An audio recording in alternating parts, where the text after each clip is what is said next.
राहुल जी के अकेलेपन का दुख अब बचपना का रूप ले रहा था। 5 साल पहले रिटायर होने से पहले उन्होंने बहुत कुछ प्लान करके रखा था, लेकिन उनकी पत्नी रीता जी पहले ही अपने अगले प्रवास के लिए निकल चुकी थीं। वह प्रवास जो मौत के बाद शुरू होता है। राहुल जी रीता जी के बिना खुद को बहुत अकेला महसूस करते थे, लेकिन समय के साथ उन्होंने अपना रूटीन बदल लिया था। वह सुबह जल्दी उठने लगे थे, इसलिए नहीं कि उन्हें कोई काम होता था, बल्कि इसलिए कि उनके बहू और बेटे दोनों ही काम के लिए जाते थे और रात को देर से लौटते थे। इसलिए सुबह चाय और नाश्ते के दौरान उनके साथ थोड़ी बातचीत हो जाए, यही सोचकर वह सबसे पहले उठ जाते थे। लेकिन दोनों के पास उनके साथ बोलने के लिए समय नहीं था। नहीं, आप कोई गलतफहमी मत पाल लीजिएगा। ऐसा नहीं था कि वे राहुल जी के साथ अच्छा व्यवहार नहीं करते थे या किसी सीरियल में जैसे दिखाते हैं वैसा बर्ताव करते थे। उन्हें अपने बहू और बेटे से कोई शिकायत नहीं थी। दोनों ही अपने पिता और ससुर के साथ वैसा ही बर्ताव करते थे जैसा करना चाहिए। एक बार राहुल जी जल्दी उठ गए और उन्हें चाय पीने की तलब लगी। उन्होंने किचन में जाकर चाय बनानी चाही, लेकिन चाय उबालते उबालते गिर गई और पूरा किचन खराब हो गया। बहू ने कुछ नहीं कहा, लेकिन गुस्सा जरूर दिखाई दिया। उस दिन बेटे ने कहा, बाबूजी, हमारा पूरा काम खत्म होने के बाद मैं आपके लिए चाय लेकर आऊंगा आपके कमरे में। एक बार उन्होंने अपने पोते से कहा, चलो मैं तुम्हें स्कूल तक छोड़ देता हूं। तो पोते ने कहा, दादाजी, आपको आने की जरूरत नहीं है, मैं अब बड़ा हो गया हूं। अगर आप मेरे साथ आएंगे तो बाकी बच्चे मेरा मजाक उड़ाएंगे और कहेंगे कि अकेले आने में डर लगता है, इसलिए दादाजी को साथ में लेकर आता है। उस दिन से राहुल जी चाहे सुबह कितनी भी जल्दी उठ जाएं, वे अपने कमरे में ही रहते थे। हॉल में क्या चल रहा है इसका अंदाजा लेने के बाद ही बाहर आते थे। उन्हें समझ में आ गया था कि वे उनके जीवन का हिस्सा जरूर थे, लेकिन ऐसा हिस्सा जिसे लोग अनदेखा करना चाहते थे। अब उन्होंने अपना वक्त बिताने के लिए शाम को सैर सपाटे पर निकलना शुरू कर दिया था। उनका रास्ता तय था। वह अपने घर से निकलकर बाजार के 2-3 शोरूम के पास से हर दिन गुजरते थे। इन शोरूम्स में रखी गाड़ियों को देखकर उन्हें अच्छा लगता था। उन्हें पहले से ही गाड़ियों का शौक था, इसलिए यहाँ उनका समय अच्छा कटता था। एक दिन उन्होंने गाड़ियों में कुछ अलग देखा। कई नई और ब्रांडेड गाड़ियों के बीच एक पुरानी गाड़ी को अलग रखा गया था। उसे अलग तरीके से सजाया गया था।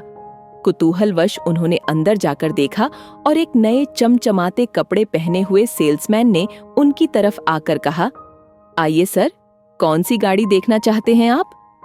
राहुल जी हिचकिचाते हुए बोले, नहीं, मैं सिर्फ देख रहा था, मुझे खरीदनी नहीं है। मुझे बस उस पुरानी गाड़ी को देखकर विचार आया कि इतनी पुरानी गाड़ी शोरूम में कैसे? सेल्समैन ने कहा, यह एक विंटेज कार है। इसे हमारे शहर के राजा ने आजादी से पहले खरीदी थी। राहुल जी ने पूछा, हर नई गाड़ी पर उसकी कीमत लिखी हुई है, लेकिन उस पुरानी गाड़ी पर कोई कीमत क्यों नहीं लिखी हुई है? क्या इसे बेचना नहीं है? सेल्समैन ने जवाब दिया, ऐसी विंटेज गाड़ियों की कीमत पहले से तय नहीं होती। इनका सही मूल्य उनके सही कस्टमर को ही पता होता है। अगर संक्षेप में कहूं तो यह गाड़ी महंगी से ज्यादा मूल्यवान होती है। राहुल जी शोरूम से बाहर आ गए और एक विचार उनके मन में कौंध रहा था, लेकिन वह समझ में नहीं आ रहा था। ऐसे ही कई दिन गुजर गए और अब राहुल जी उस पुरानी गाड़ी को बड़े प्यार से देखने लगे थे। कुछ दिनों के बाद उन्होंने देखा कि उनके बहू, बेटे और पोते ने छुट्टी ले रखी थी। वह सोच में पड़ गए कि उस दिन ऐसा क्या खास था कि सब घर पर थे। कैलेंडर देखा, लेकिन कोई त्योहार या छुट्टी नहीं थी। राहुल जी अपने पोते के साथ खेलते हुए समय बिताने लगे। पोते ने कहा, दादाजी, पता है आज स्कूल में क्या हुआ? आज स्कूल के सामने एक 100 साल पुराना पेड़ था। रोड बनाने के लिए उसे तोड़ने वाले थे, तभी कुछ लोग मोर्चा लेकर आ गए और उस पेड़ को साबुत हटाकर दूसरी जगह पर लगा दिया गया।